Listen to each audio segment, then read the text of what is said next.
Retour à la Meilleraie sur le plateau, invité comme prévu avec Cédric Ferchaud et également Olivier Barthez, le représentant de l'Office de tourisme de l'Utah en France, en Belgique et au Luxembourg. Bonsoir Olivier. Bonsoir Philippe. Vous êtes aucun lien de parenté avec Fabien Barthez, on est bien d'accord? Non, aucun lien de parenté. En revanche, nous avons 2 points en commun. La coupe de cheveux, bien sûr. Et puis nos familles respectives sont originaires du même village d'Ariège, qui est à la Velanette. Ah, il y a quand même un petit rapprochement, même s'il n'est pas familial. En tout cas, Olivier, vous êtes là en tant que représentant, donc je le disais, de l'Office de tourisme de l'Utah en France. L'Utah, c'est cet État des États-Unis. Parlez-nous de ce partenariat qui a vu le jour il y a 3 ans. Absolument. Alors l'Utah, c'est l'un des 50 États des États-Unis, situé dans le sud-ouest américain. C'est un État qui est grand par sa taille. Il représente à peu près 40% de la superficie de la France, pour une population d'à peine 2,7 millions d'habitants. Donc c'est un État de grands espaces, de nature, de grands parcs nationaux. La capitale est Salt Lake City, et c'est à Salt Lake City que se trouve l'une des équipes phares actuelles de la NBA, qui est les Utah Jazz, bien entendu. On a des liens forts donc, qui ont été créés grâce à la présence de Rudy Gobert au Utah Jazz depuis 2013. Et ces liens se sont renforcés en 2018 à l'occasion de la venue d'une délégation du Grand Choletais à Salt Lake City pour tisser des liens avec des acteurs économiques de la région. Il y a également la médaille de Cholet qui a été présentée au maire de Salt Lake City par l'actuel président du club, Jérôme Mérignac. Et puis bien sûr, Rudy Gobert. Rudy Gobert, c'est la star du moment au Utah Jazz, mais aux États-Unis, même d'ailleurs en général dans le championnat de la NBA. L'équipe a fait une très bonne saison 2020. La saison régulière s'est achevée la semaine dernière et on débute les playoffs demain. Donc on attend beaucoup de Rudy Gobert pendant ces playoffs. Sans Rudy Gobert, il n'y aurait pas eu ce partenariat avec Cholet Basket pour vous? Probablement pas, parce que je n'aurais pas eu l'occasion de rencontrer Jérôme en Jérôme 2018, Mérignac, le président de Cholet Basket. Et en fait, c'est suite à ce voyage, on s'est dit pourquoi pas pérenniser ce partenariat, créer des liens encore plus forts entre l'Utah et Cholet et sa région. Et par conséquent, chaque année, nous sponsorisons un des matchs de la saison.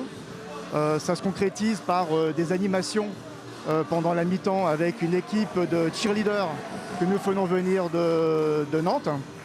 Et nous avons également des actions comme des tirages au sort sur le site internet de Cholet Basket pour gagner des places au Carré Or et des voyages également à Salt Lake City.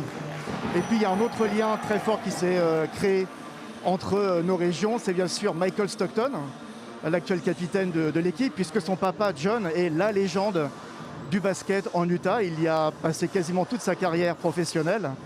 Si vous allez demain à Salt Lake City, vous allez avoir la statue en bronze de John Stockton. Donc le papa de Michael est très très connu en Utah, mais également partout aux États-Unis. Donc c'est encore un lien qui nous unit. C'est le hasard si Mike Stockton a signé à Cholet. C'est le hasard si Mike Stockton a signé à Cholet il y a 1 an et demi. Mais ça renforce finalement les liens. Absolument, c'est un hasard heureux. Et comme je disais à Jérôme, notre partenariat est là pour durer. Quels que soient les résultats, les performances de l'équipe, on est vraiment maintenant amis et partenaires de Cholet Basket. Et on le sera encore pendant de nombreuses années. Cédric, est-ce que vous avez choisi votre lieu de vacances pour cet été? Toujours pas. Toujours pas. Je vais vous donner une idée. Parlez-nous. Qu'est-ce qui pourrait donner envie à Cédric Ferchaud d'aller en vacances cet été dans l'Utah, justement aux États-Unis? Alors l'Utah, c'est le Far West. Voilà, nous en France, quand on pense à l'Utah, on pense bien sûr aux grands parcs nationaux. Vous avez la plus grande concentration de parcs nationaux aux États-Unis. Tous les canyons de Roche Rouge, le désert, les films mythiques qu'on a pu voir avec John Ford et John Wayne ont pour la plupart été tournés en Utah. Donc c'est un état de grands espaces de nature pour les amoureux de la randonnée, à pied, à cheval. Également les sports d'eau vive, notamment sur le fleuve Colorado. On y pratique beaucoup de canoë, kayak, de rafting. En Utah, nous avons également des montagnes. Souvenez-vous que les Jeux Olympiques d'hiver 2002 ont eu lieu à Salt Lake City, la capitale. Nous avons 14 grandes stations de renommée mondiale. La neige est de très bonne qualité en Utah. C'est une poudreuse qui est très sèche, qu'on appelle champagne powder, et qui tombe en grande quantité de décembre à avril.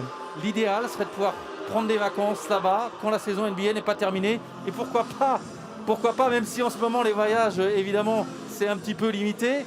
Et pourquoi pas en cette fin de saison, parce que Rudy Gobert est en tête avec sa franchise des Jazz. Cédric, c'est pas à vous que je vais l'apprendre.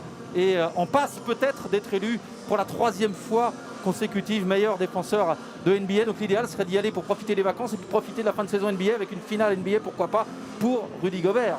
Absolument. Alors l'Utah se visite toute l'année, mais bien sûr, si vous avez l'occasion d'y venir pendant la saison de NBA, c'est évidemment l'idéal. L'avantage, c'est que la saison de la NBA correspond généralement à l'automne-hiver, ce qui correspond à la basse saison pour les voyages en Utah. Donc les tarifs sont beaucoup plus attractifs. Vous avez des vols directs de Paris vers Salt Lake City, la capitale. Donc c'est en 11 heures, vous êtes vraiment déjà sur place. Et donc c'est très facile d'ailleurs d'obtenir des billets pour aller voir jouer les Jazz. Il suffit d'aller sur Internet, sur le site des Utah Jazz. On peut réserver un billet pour le lendemain. Vous suivez la saison de Rudy Gobert forcément un peu plus qu'auparavant et de cette franchise des Jazz. J'imagine que désormais vous suivez ça d'un peu plus près. Oui, alors j'étais pas particulièrement fan de basket auparavant. Je suivais les grands matchs de l'équipe de France. Mais c'est vrai que grâce à Rudy, je me suis intéressé davantage au basket. Et puis bien sûr maintenant Cholet. Et Rudy, vous avez eu l'occasion de rencontrer également, il y a des liens qui se sont créés? Oui, je l'ai rencontré une paire de fois à l'occasion de voyages que j'ai organisés pour des professionnels du tourisme à Salt Lake City. Rudy est quelqu'un de très approchable et quand on le sollicite pour faire ce qu'on appelle un meet and greet aux États-Unis, c'est-à-dire que les joueurs viennent rencontrer soit des fans, soit des journalistes, il se prête volontiers au jeu. Et à chaque fois qu'on a sollicité Rudy, il est toujours venu avec grand plaisir. Est-ce que je vous ai donné envie, Cédric, de projeter des vacances aux États-Unis et particulièrement dans cette région de Salt Lake City? Ça y est, c'est réservé là. Mais c'est vrai que cette image que l'on a des roches rouges, des décors de western, ça fait un petit peu rêver. Il y a une diversité de paysages et ça correspond, vous me disiez, à ce que recherche le touriste français qui est réputé pour être randonneur et là, c'est propice à la rando. Absolument, la France est un marché très important pour l'Utah, l'un des premiers marchés mondiaux. Et on sait très bien qu'après l'année qu'on vient de passer, après le Covid, les gens auront besoin de grands espaces, d'air pur, de nature. On parle beaucoup de distanciation sociale. En Utah, la distanciation sociale, elle est naturelle. Elle se fait déjà au jour le jour. Donc aller en Utah, c'est avoir l'assurance d'avoir des vacances vraiment en plein air et pour se ressourcer. Merci beaucoup Olivier Barthez. Ça nous a un peu donné envie, ça nous a un petit peu fait rêver aussi.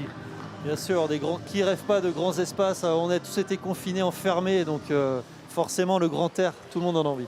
Merci beaucoup Olivier Barthez. C'est moi Philippe. Et on se retrouve quant à nous dans une grosse minute maintenant pour le coup d'envoi de cette deuxième période entre Cholet Basket et Chalon-Reims.